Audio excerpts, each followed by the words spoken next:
नमस्कार, स्वागत है आप सभी का एक नई क्लास में। इस क्लास में हम बीए प्रथम वर्ष द्वितीय सेमेस्टर की जो होने वाली बहुविकल्पीय परीक्षाएं हैं उनको नज़र रखते हुए इस क्लास में हम बहुविकल्पीय प्रश्न को देखेंगे जो परीक्षा की दृष्टि से बहुत ही महत्वपूर्ण है। ये क्लास सभी विश्वविद्यालय में होने वाली सेमेस्टर परीक्षाओं के लिए महत्वपूर्ण है जो भूगोल विषय से द्वितीय सेमेस्टर में है। तो लगभग सभी विश्वविद्यालयों महाविद्यालयों में जो परीक्षाएं होती हैं सेकंड सेमेस्टर की, वो परीक्षाएं जो होती हैं वो बहुविकल्पीय पैटर्न में ही होती हैं। तो जनसंख्या अब हम क्वेश्चन की शुरुआत करें यहाँ से। तो पहले क्वेश्चन को हम देखते हैं। जनसंख्या प्रदेश के निर्धारण में निम्न में से कौन सा तथ्य शामिल है? तो ये जो क्लास है ये बीए प्रथम वर्ष द्वितीय सेमेस्टर की जो यूनिट नंबर जो 3 है उसके कुछ महत्वपूर्ण क्वेश्चन हैं जिनको हम बहुत ही अच्छे तरीके से देखेंगे। इस यूनिट से लगभग 3 या 4 क्वेश्चन से अधिक ही पूछे जाएंगे। लगभग 5-6 क्वेश्चन तो ज़रूर इस क्लास से ही फंसेंगे। तो चलिए शुरू करते हैं। जनसंख्या प्रदेश के निर्धारण में निम्न में से कौन सा तथ्य शामिल है? तो जनसंख्या प्रदेश के जो निर्धारण में कौन से कारक है? तो जन्म दर हैं, मृत्यु दर हैं, जनसंख्या घनत्व है, और ये सब जो फैक्टर्स हैं, कारक हैं, वो जनसंख्या प्रदेश के निर्धारण में महत्वपूर्ण भूमिका निभाते हैं। कुमारी पी सेनगुप्ता ने भारत को कितने जनसंख्या प्रदेश में बांटा है? तो 15 जनसंख्या प्रदेश में बांटा है जो सेनगुप्ता महोदय जी हैं। अगले क्वेश्चन की हम बात करें तो भारत में जनसंख्या प्रदेश में किसका क्षेत्र सर्वाधिक है? तो जो भारत में जनसंख्या क्षेत्र है पूर्वी पठार एवं पहाड़ी प्रदेश जो है उनका क्षेत्रफल सर्वाधिक है। अगले क्वेश्चन की बात करें, भारत में किस जनसंख्या प्रदेश का घनत्व सर्वाधिक है? तो जो गंगा का मैदान है, जो मध्य गंगा का मैदान, वो सर्वाधिक सघन बस्तियों वाला है क्योंकि वहाँ पर उपजाऊ मिट्टी जो जलोढ़ मृदाएं हैं वो नदियों द्वारा लाए गए अपरदन के कारण अधिक उपजाऊ होने के कारण वहाँ पर सघन बस्तियाँ हैं, गंगा का जो मध्य मैदान है। भारत में किस जनसंख्या प्रदेश में नगरीय प्रतिशत सर्वाधिक है? ये काफ़ी महत्वपूर्ण प्रश्न है। तो जो नगरीय प्रतिशत है यानी जो शहर ज़्यादा हैं तो वो तमिलनाडु में है। वो काफ़ी विकसित भी है अन्य राज्यों से, जो दक्षिण भारत का बहुत ही विकसित है और बहुत ही आर्थिक दृष्टि से महत्वपूर्ण राज्य है। 2011 की जनगणना के आधार पर भारत में जनसंख्या घनत्व कितना था? जो 382 जनसंख्या घनत्व था 1 किलोमीटर में। तो अगला क्वेश्चन हम देखें। किसी देश की खाद्य सामग्री से जब जनसंख्या बहुत अधिक हो जाती है तो उसे कहते हैं जनाधिक्य। जब किसी देश में खाद्य सामग्री से अधिक जनसंख्या हो जाती है तो उसे जनाधिक्य कहते हैं।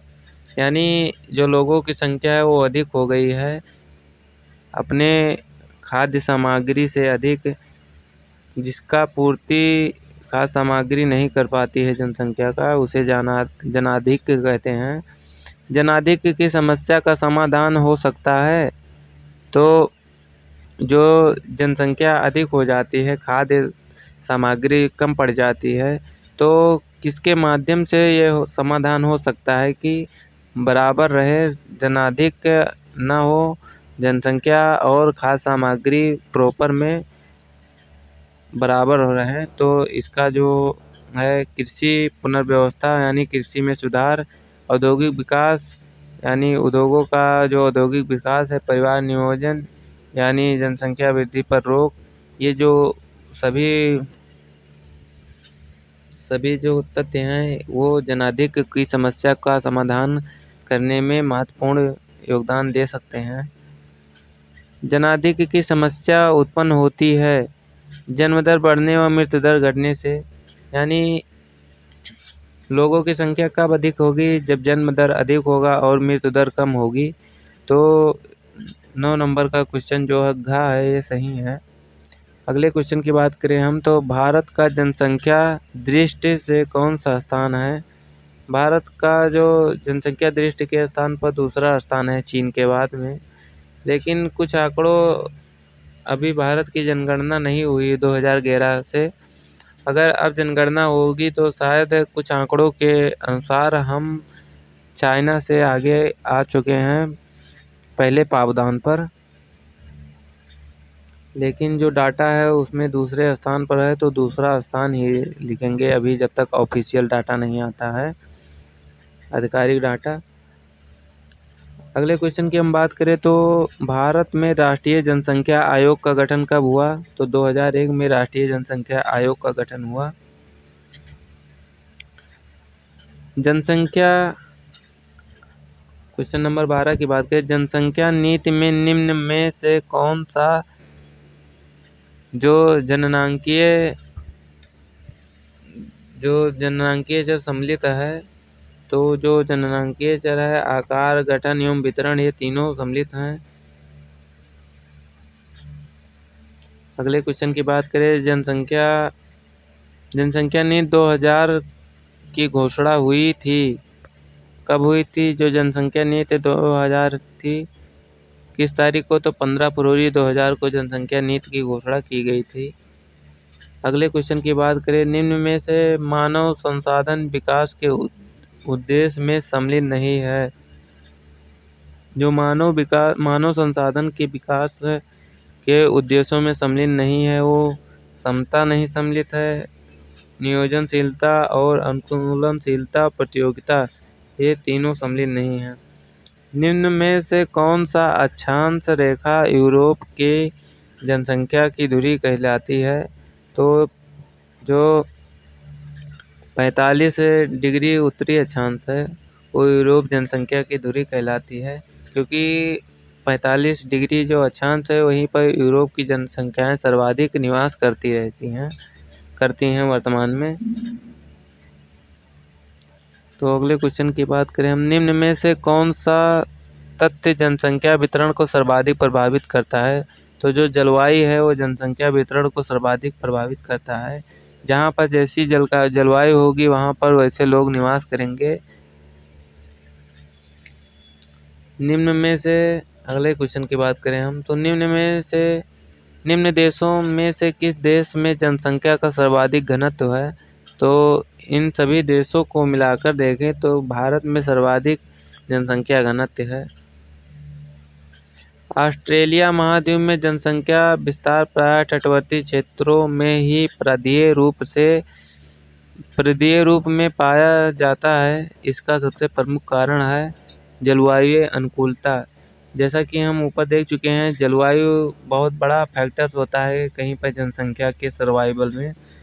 तो उसी के अनुसार जलवायु अनुकूलता के अनुसार पर जो ऑस्ट्रेलिया महाद्वीप में जनसंख्या का विस्तार है वो तटवर्ती क्षेत्रों पर पाया जाता है परिधीय रूप से, यानी तट के क्षेत्र के चारों ओर।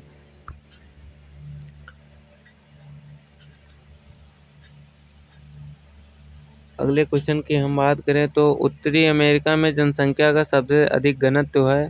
तो तट वाले क्षेत्रों में सर्वाधिक घनत्व है पूर्वी तट पर। अगर उत्तरी अमेरिका का मैप अगर हम बनाएं ऐसे, तो जो इस वाले क्षेत्र में है वहाँ पर अधिक जनसंख्या निवास करती है पूर्वी क्षेत्र पर। तो आज की क्लास में इतना ही, मिलते हैं अगली क्लास में। तो बीए प्रथम वर्ष द्वितीय सेमेस्टर की होने वाली परीक्षाओं के लिए बहुत ही काफ़ी महत्वपूर्ण क्लास है, जो परीक्षा में लगभग 5-6 क्वेश्चन तो इस क्लास से देखने को मिलेंगे। तो बने रहिए हमारे साथ। हम अगली क्लास में मिलते हैं। धन्यवाद आप सभी का। अगर कोई भी इंक्वायरी हो तो कमेंट करके बता दीजिए, या कोई भी गलती हो तो उसको भी कमेंट कर दीजिएगा। अगली क्लास में हम उसको सुधारेंगे। तो मिलते हैं अगली क्लास में। धन्यवाद तब तक के लिए।